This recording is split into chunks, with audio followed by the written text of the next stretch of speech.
My name is Maurice Soulfighter Taylor. The Advocate Sessions, pretty dope to be up here. Appreciate the invitation. So I'm gonna be reading some of my spoken word pieces.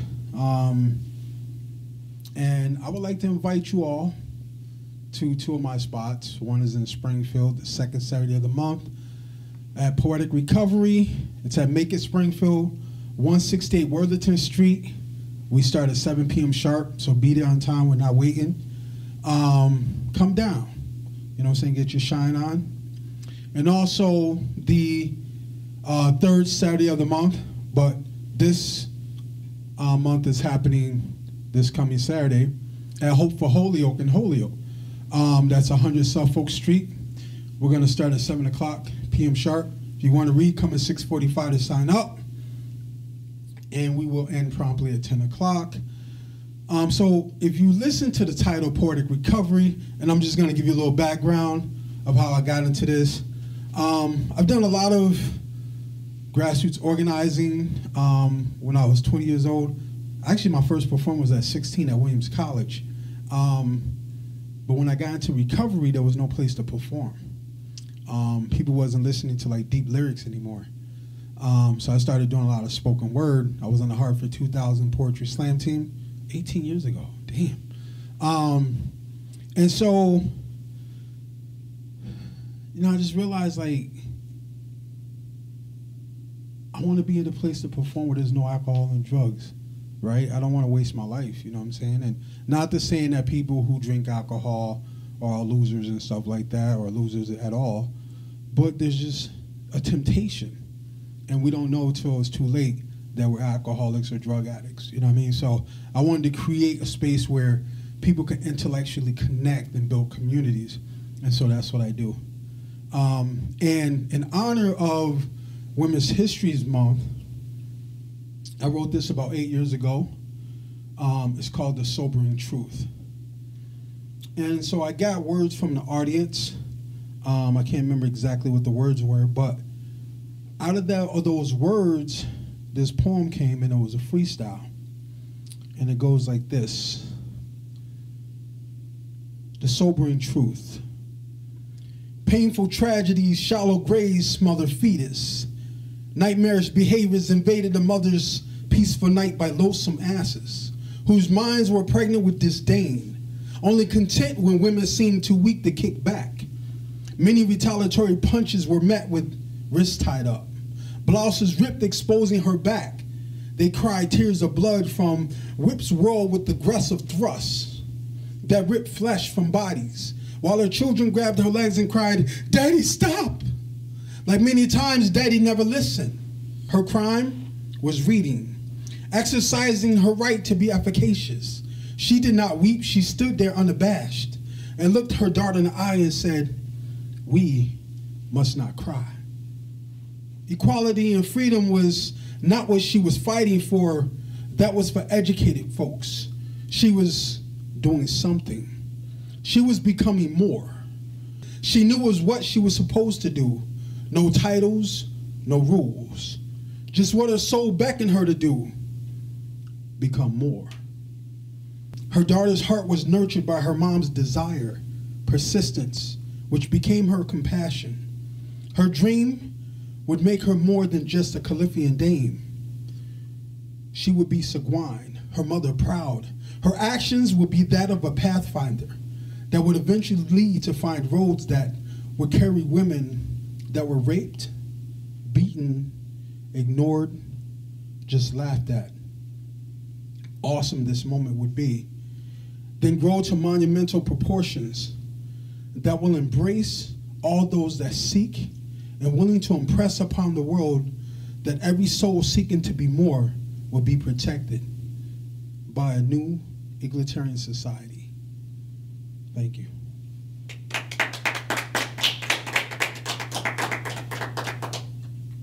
Thanks.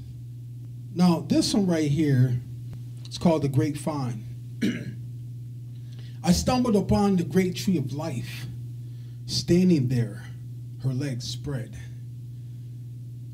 bearing her mellifluous womb, from which the golden wisdom simply slowly flowed, Curiosity begged me to open my mouth wide, so I did, digesting wisdom, so that I could live in a brutal world wanting me dead. Like the dying flower, that spot on the wall, if I stay quiet, I am invisible. But my love is the crust compassion bites into, forcing me to replenish it through acts of kindness. Go ahead and laugh. This can't be felt, can't be touched. The physical can't comprehend. Viscous wisdom fuses life and fate beyond stupidity's tragedy, protecting my spiritual vitals from vicious cycles. Seems like to create awareness is my gestation. This cross comes without humiliation. And that's that one. One thing I do want to say while I'm looking for another one is child abuse and foster care, man. You know, we really gotta stop ignoring it. The auditor for Massachusetts they audited DCF, and over 100 and something people were raped or abused in some form within the last year. And I believe in one article I read that DSS didn't feel that it was pertinent, that being raped was a pertinent issue. But either way,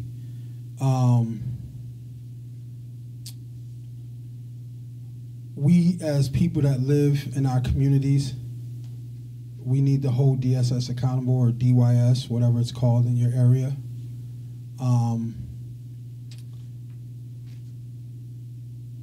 Because once these children become adults, many times they don't get the help that they need to get through these issues. And when they become adults, they're living with these tragedies, you know, these traumas, you know, and it's just ridiculous, man.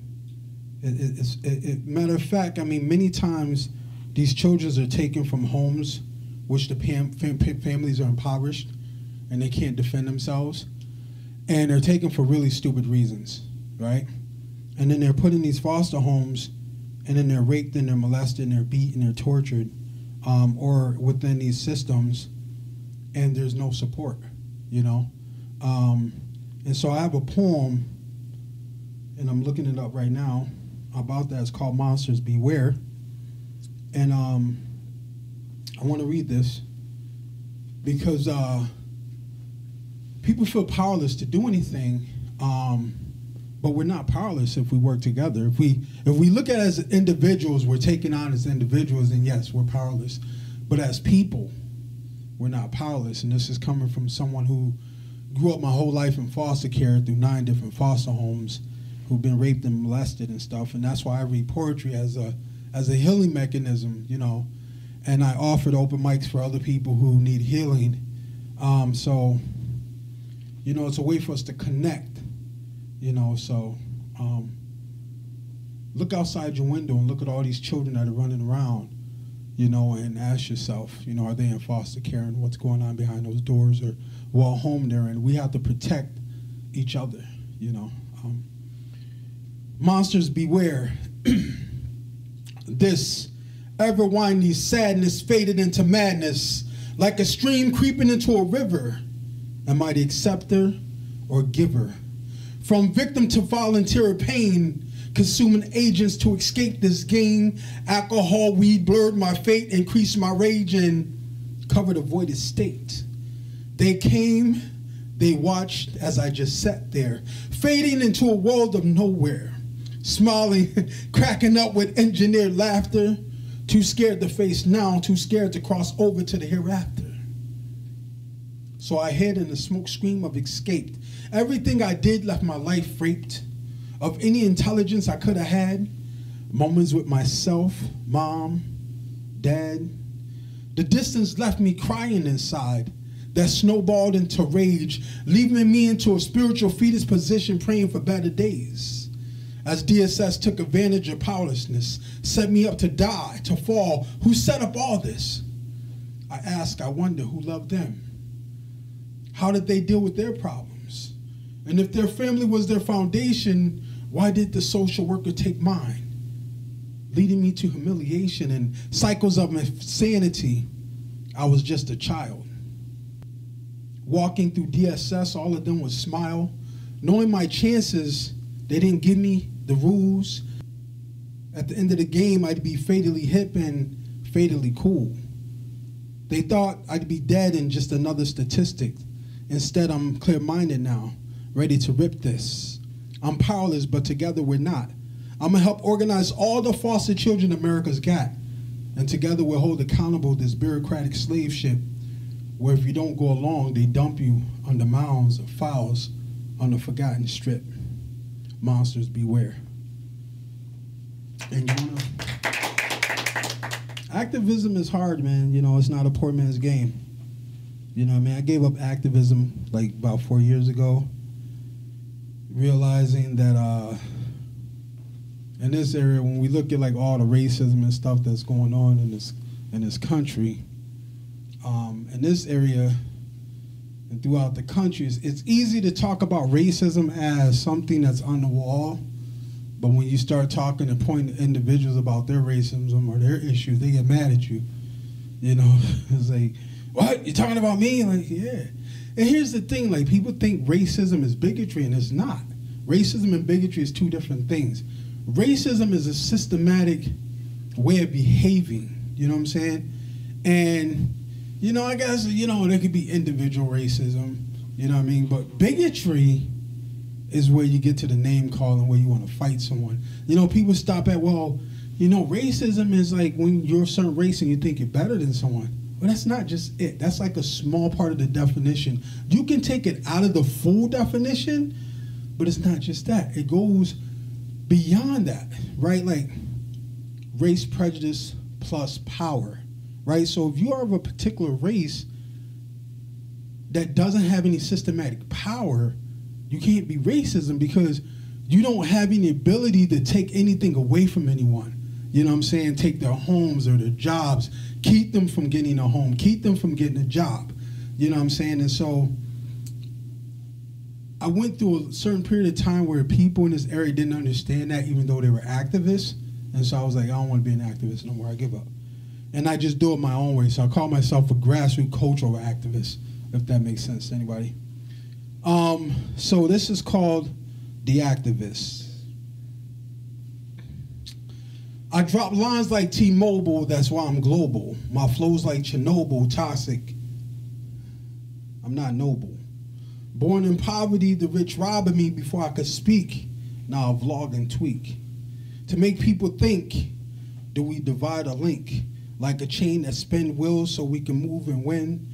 Failure's not an option. I'd rather death than copping to adversaries. My depth is legendary. From Columbus to Bush, slavery they push. For plantations to privatize prisons, to be free is my vision. I spit rhymes like sperms because it's my turn to take your brain, the eggs, slay the liars instead of being a clone. Slavery ended, not postponed. Like a game being played, justice was delayed. So take it, organize it, make it available to all folks, even those that don't vote. And so that's The Activist.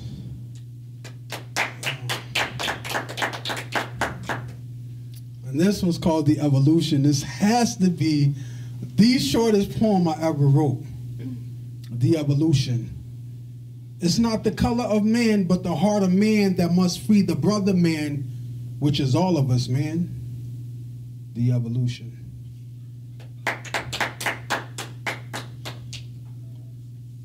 And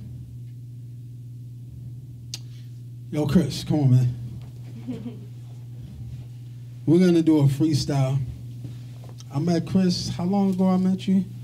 Probably like 5 or 6 years ago. Yeah, and where did we meet at? Do you remember? The Thirsty Mind open mic. Okay. Yeah, I was doing part of recovery up there. Yeah. You know, and let's see, what song we gonna do? Knocking on Heaven's Door? Okay. Yeah. We could do that. Yeah. Knocking on Heaven's door.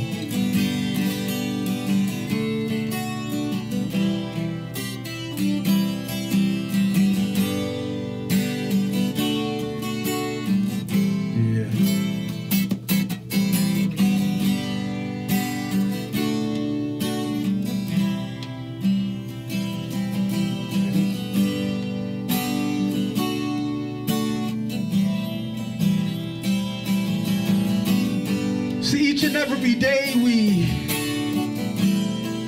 walk this world, many of us struggling in many different places. We come in different colors like shoelaces.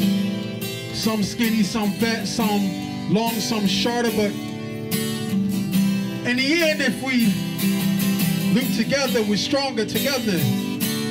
But so many of us found no choice but to give up. Where I live in Holyoke, the Paper City, the opiate epidemic has so many people knocking on heaven's door.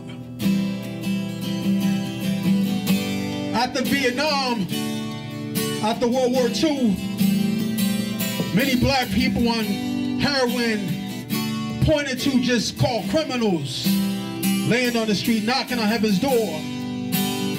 But 2018 is a health issue. Bless you. We must all get up. We must all be loved. We must all be supported. Because we're knocking on heaven's door.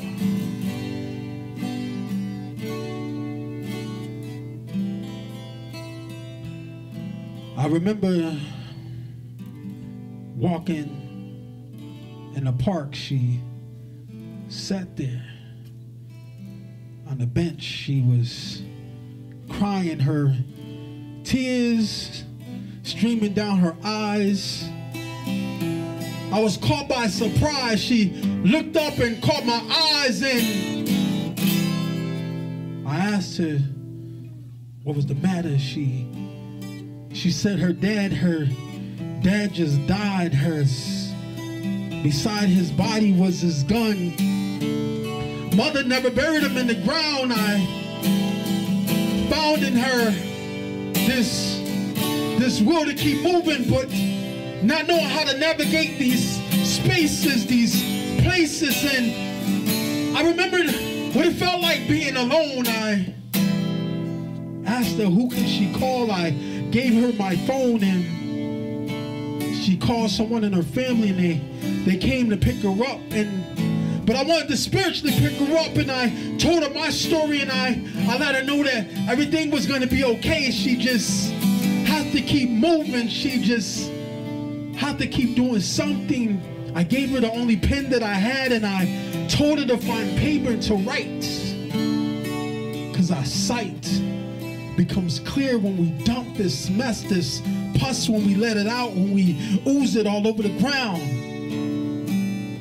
Because if not, our soul continues to die. We continue to knock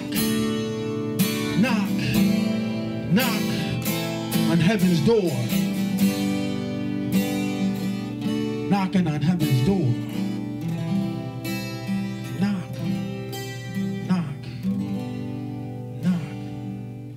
Get on heaven's door.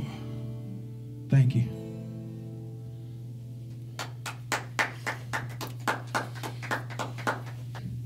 I want to get words from you all, and the words I get from you all, I want to put into a poem. And so, yeah, what word y'all got? Waterfall. Your vocabulary. Oh, vernacular? Yeah. Weight.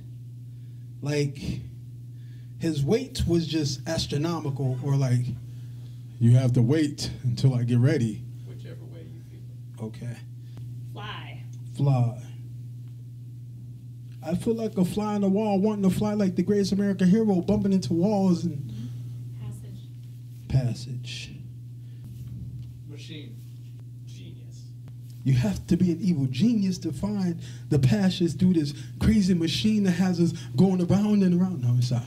All right, so the words I got was waterfall, growth, vernacular, weight, fly, passage, machine, and genius.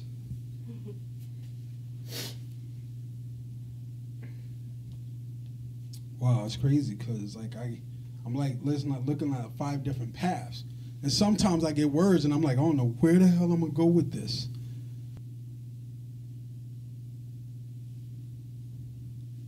I get it. I get it. I mean, I understand whenever we turn on the news, it's just so crazy. These school shootings and these bombings around Austin, Texas. But check this. There's good things that's going on in the world still. Waters still fall over rocks. Beautiful waterfalls. And I understand, I mean, look at the young man that continues to help the older lady across the street. There's some things that never change. And even though you don't like his vernacular, listen to the words that he speaks. If you didn't judge so much, he would teach you. And I understand how you weigh things. You weigh things by how they make you feel, but if your lens was just wider, maybe you'd feel the weight of the love of a very short poem written by a woman who sits in the shelter with their child, not understanding how to navigate this new city, but willing to learn, patient to rise. For one day she will be the operator of this machine that has shut down at every door that she's opened, this machine that really hasn't broken down but has been turned off by those who are afraid that she will master it. You don't always have to be a genius to run the ship. I mean, just look at who's running the ship already in 2018. Donald Trump, but this ain't about him, but then again, everything that we do right now is about him. Because there's a fear that our healthcare may be gone. There's a fear that every little thing that we do will become a crime, will be criminalized. But I believe that in order for us to have safe passage, we must open up the doors to our mind and our hearts and connect so that